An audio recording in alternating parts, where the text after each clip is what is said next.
Hello, magandang araw sa ating lahat. Welcome back to my channel. Meron po akong gagawin ngayon na portable power amplifier speaker system na ang problema nito ay walang audio, ayaw tumunog. Ito po yung likuran niya. Ang brand pala nito ay DB Audio. Andyan po yung mga controls niya: volume, bass, treble, mic, echo mic, volume, guitar volume. Andito po yung power switch niya, tsaka may switch din kasi may ilaw. Ito yung switch sa ilaw. Tsaka ito naman yung nasa kanan, ito yung sa power switch. On na natin, tapos yung ilaw on din natin. Tingnan natin yung harap.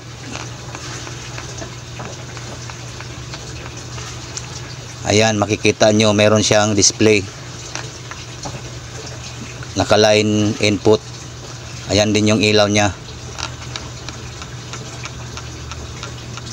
pero ayaw tumunog. May Bluetooth siya, may USB. Ito naman yung pinaka amplifier board nya. Puro puro SMD. Wala siyang, hindi siya transistor type. Andyan din yung power supply board. Yung kulay blue naman yan, yung board sa wireless microphone. Tsaka yung board sa ilalim, yan naman yung board sa battery. Kasi rechargeable siya.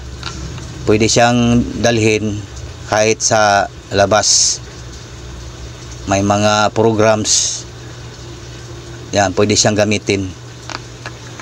So, chinik ko na yung board at napansin ko na itong regulator na to na SMD type na regulator IC 7808 ay walang 8 volts out. Ito yung 12 volts in nya, tsaka ito naman yung 8 volts out. Ito naman yung ground, kaya pinalitan ko yan. Ito yung pinalit ko na malaking 7808 transistor type na regulator, kasi mas matibay ito. Lalagyan ko na lang to ng heatsink para di gaano uminit. Yan, nakakabit na.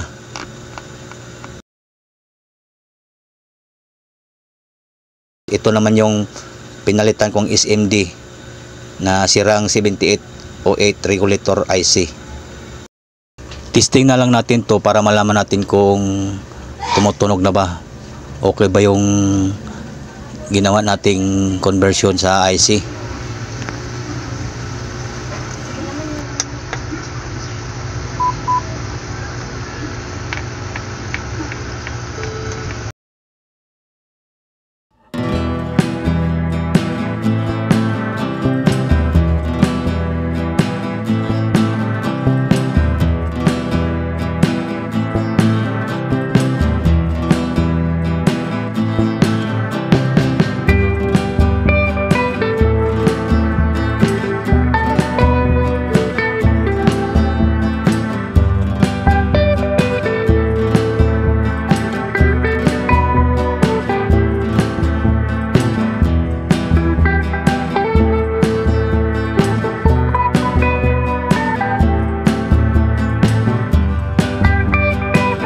Na rin sa mic.